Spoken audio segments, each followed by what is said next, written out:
It doesn't matter what you believe, where you're from, what you wish to achieve.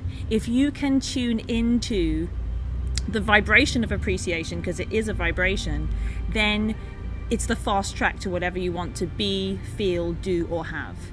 And so for me, this is one of the most powerful practices that exists. And so I'm going to be just sharing a few words about what appreciation is, and then hosting a meditation to increase that for everyone, and hopefully get some really great results.